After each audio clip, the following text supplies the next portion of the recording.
at 20 million miles from us when it crosses in front of us, and then as soon as it flips us upside down, we're going to go into its debris field tail and be pelted with meteorites. And of course in the Bible it says they will, at Talon, 70 pounds. So if you've got 70-pound meteorites falling like hail, and I can guarantee you they will be falling like hail because there are that many in the tail of this thing. This thing has got a tail loaded with trash. I mean, it's incredible the amount of stuff that's in this thing's tail.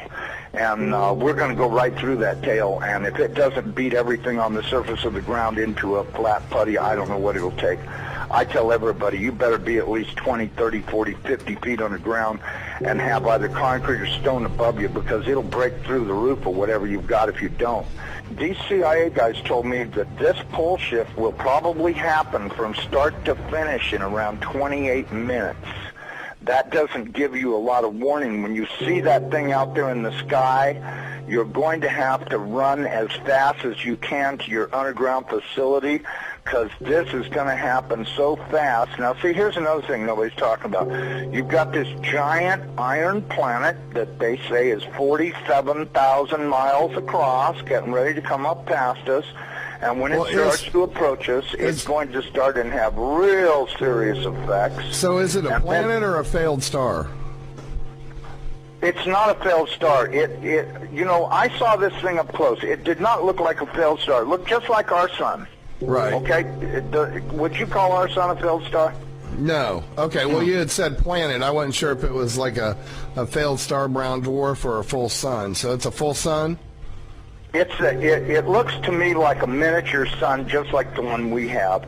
The only difference is our sun is giving off flames and stuff, and this one's doing the same thing as it, but it's giving off this red iron oxide cloud of dust around it, and until it got close, we couldn't even tell what was in there. We could see it was hot, and it looked like it was just a dull red when we were first able to discern it through the red cloud. But as it approached, it started to become more apparent that this thing is just orange hot. I mean, to tell how hot it is, I was told that they estimated between 5 and 10 million degrees, but, you know, I don't really know, if that's right or not. I mean, it's got to be pretty hot because it's sending all of this red iron oxide dust out into space around it. Right. And it's got this enormous, and I mean enormous, at least 50 or 100,000 miles on each side of it, this red dust cloud that goes all the way around it. I know when we were watching it, as it started to make the upward swing to approach behind our sun, it was amazing. The red dust cloud settled down. Instead of being round, it started to settle down into a V, like wings, upside-down wings.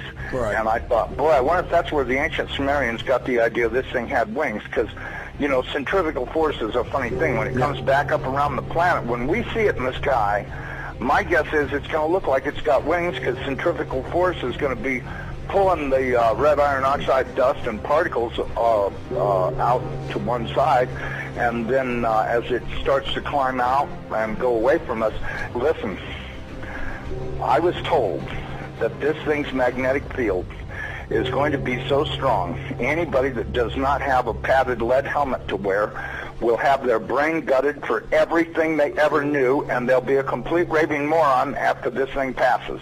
They'll they won't know, they'll pee in their pants. They won't have a clue what's going on, because this thing will gut their brain. And you know, I was reading a deal in my Bible. It says that after this happens, that nobody will care because they won't be able to remember it. Well, of course, I was told by somebody the reason that is because the electromagnetic field from this thing will be so strong, because, see, as it comes up underneath of us, it's going to start and pull us toward it.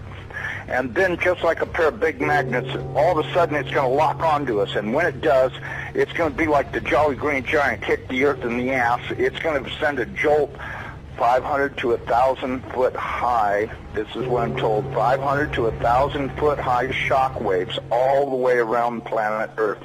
They'll be so bad that in a lot of areas that don't have good solid soil, it'll fluff it so badly that you'll practically be like you're standing in quicksand.